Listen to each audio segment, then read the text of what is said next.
normalmente por uma aplicação de verniz, e enrolado em forma de carretel. A corrente elétrica, ao circular pelo fio, formará um forte campo magnético. O motor elétrico também funciona com bobinas. O campo magnético produzido na bobina atrai o rotor e o faz girar. Esta rotação é transformada nos movimentos necessários às várias aplicações dos motores elétricos. Este é o símbolo gráfico da bobina utilizado nos esquemas de ligação. Aí está a bobina da válvula de entrada d'água, representada no esquema elétrico da lavadora de roupas. Vejam que quanto maior for a corrente elétrica que circula pela bobina, mais forte será o campo magnético. Outra coisa, quanto maior for o número de voltas do fio, mais forte será o campo magnético da bobina. Temos agora o motor elétrico, constituído de duas partes principais: o rotor, que é a parte móvel, e o estator, que é a parte fixa.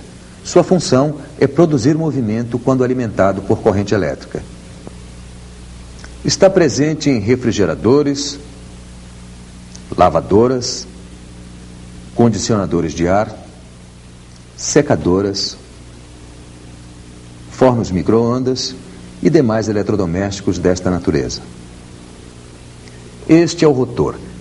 Ele é constituído por um cilindro formado por um determinado número de chapas circulares.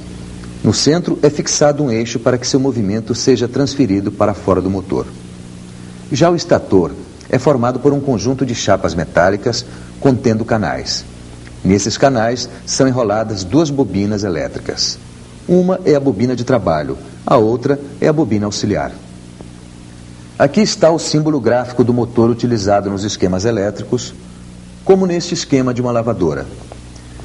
A bobina de trabalho, também chamada de bobina principal ou de marcha, serve para manter o motor em funcionamento. Ela permanece sempre ligada durante o tempo em que o motor estiver energizado. A bobina auxiliar provoca o início e o sentido do movimento do rotor, devendo ser desligada quando o motor entrar em movimento. É a bobina auxiliar que determina se o motor vai girar para a esquerda ou direita. Se a ligação dos fios for invertida, o rotor passa a girar em sentido contrário. Como o motor do compressor dos refrigeradores precisa girar apenas em um sentido, a ligação é feita internamente. Através desse diagrama do refrigerador side by side, podemos observar isso. O componente que liga e desliga a bobina auxiliar é o relé de partida. Como seu nome já diz, é ele que dá a partida no motor. Existem vários tipos de relés, mas vamos ver apenas os dois tipos usados nos produtos White Westinghouse. O primeiro é o relé magnético, também chamado de amperimétrico, e serve para dar partida nos motores dos compressores herméticos. Constitui-se basicamente de uma bobina que aciona dois contatos elétricos que ligam a bobina auxiliar no momento da partida do motor. No instante da partida, apenas a bobina de trabalho é energizada. Neste momento, a amperagem que vai percorrer a bobina do relé é alta, ligando os contatos que vão energizar a bobina auxiliar. Após a bobina auxiliar ser energizada, o rotor começa a girar, diminuindo a amperagem, o que acaba desligando a bobina auxiliar. O outro tipo de relé é o centrífugo, usado para dar partida nos motores de secadoras e lavadoras. Ele se constitui de um interruptor que atua em função da força centrífuga. O contato do relé centrífugo permanece fechado quando o rotor estiver parado, ligando, assim, a bobina auxiliar. Quando o rotor atingir aproximadamente 75% da velocidade normal de rotação, o contato do relé abrirá, desligando a bobina auxiliar e permanecendo aberto enquanto o rotor estiver em movimento. Um outro componente é o protetor de sobrecarga, que é constituído por um disco bimetálico em forma côncava que une dois contatos elétricos ligados a uma resistência de aquecimento. Uma lâmina bimetálica é formada por duas lâminas metálicas com diferentes coeficientes de dilatação soldadas uma sobre a outra. Com o aquecimento, a lâmina bimetálica ou bimetal simplesmente irá se curvar para o lado do metal com menor coeficiente de dilatação. Quando houver um aumento de amperagem ou aquecimento, ocorrerá a deformação do bimetal, provocando a abertura dos contatos elétricos e a consequente parada do motor. Os contatos voltarão a se unir tão logo o protetor de sobrecarga esfrie, tornando a abrir novamente caso não tenha cessado o efeito que provocou seu acionamento. Para facilitar a partida do motor, existe um dispositivo chamado de capacitor de partida. O capacitor de partida é ligado entre o relé de partida e a bobina auxiliar, pois ele deve ser desligado imediatamente após a partida do motor. A construção de um capacitor de partida consiste de duas placas de alumínio, chamadas de armaduras, sobrepostas e isoladas entre si por uma placa isolante chamada de elétrico. Estas placas são enroladas e colocadas no interior de um cilindro de baquelite. Na tampa do cilindro são colocados 2 terminais de ligação a cada uma das placas metálicas. A unidade usada para medir se a capacitância elétrica dos capacitores é o microfarad, e seu símbolo são as letras MFD. Por exemplo, o motor da lavadora utiliza um capacitor de partida de 216 a 259 microfarad. Há também outro tipo de capacitor que é chamado capacitor de fase ou capacitor permanente. Sua utilização é em motores elétricos cuja bobina auxiliar não é desligada após a partida do motor, permanecendo ligada juntamente com o capacitor de fase durante todo o tempo que o motor estiver funcionando.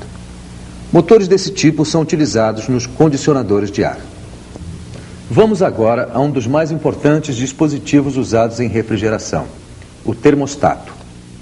O termostato é um dispositivo eletromecânico empregado para ligar e desligar o motor do compressor hermético de refrigeradores e condicionadores de ar em função da temperatura. Podemos defini-lo como um interruptor que atua com a variação da temperatura.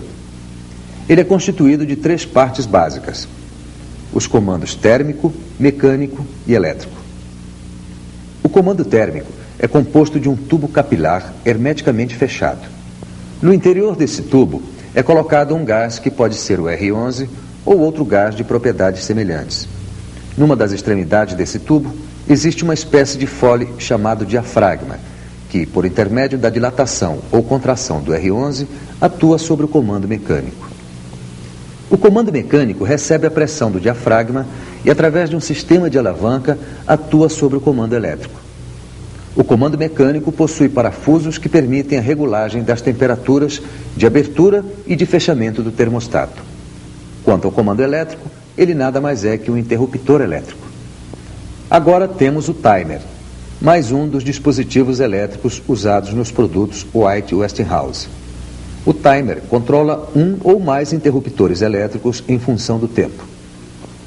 O timer funciona através de um motor de baixa rotação que movimenta uma caixa de engrenagens que, por sua vez, gira um eixo onde são fixados um ou mais discos com rebaixos e saliências chamados de cames. Os cames acionam os interruptores elétricos do timer. Bem, agora que já terminamos de ver os principais componentes elétricos empregados nos produtos White Westinghouse, vamos conhecer um pouco de circuitos elétricos. Chamamos de circuitos elétricos a um conjunto de componentes interligados por fios condutores. O circuito elétrico é o percurso da corrente elétrica, o caminho que ela segue.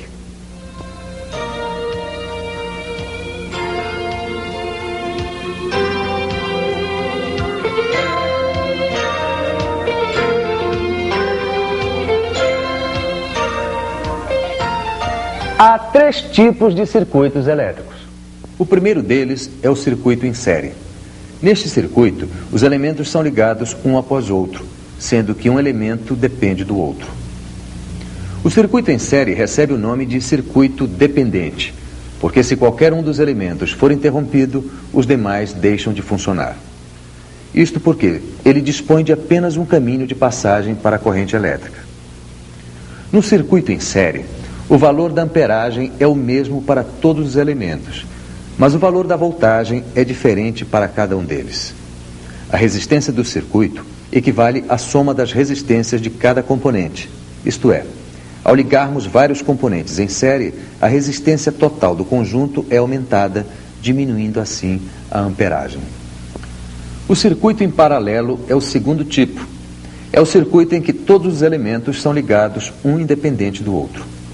Por isso, ele também é conhecido como circuito independente. Porque se um elemento deixar de funcionar, não interromperá o funcionamento dos demais. Isto porque existem vários caminhos para a passagem da corrente elétrica. No circuito em paralelo, o valor da voltagem é o mesmo para todos os elementos, mas o valor da amperagem é diferente para cada um. Ao ligarmos vários componentes em paralelo, a resistência total do conjunto é diminuída, aumentando a amperagem. Por isso, é perigoso se ligar muitos aparelhos em uma única tomada. O último tipo de circuito é o misto. É fácil deduzir que se trata de uma mistura dos circuitos em série e em paralelo. É o que encontramos nos diagramas elétricos dos produtos White-Westinghouse. Com o que vimos até aqui, podemos conhecer melhor esta fantástica forma de energia que é a eletricidade e de que forma ela está presente no nosso cotidiano. Em nome da White-Westinghouse, quero agradecer a sua atenção. Muito obrigado.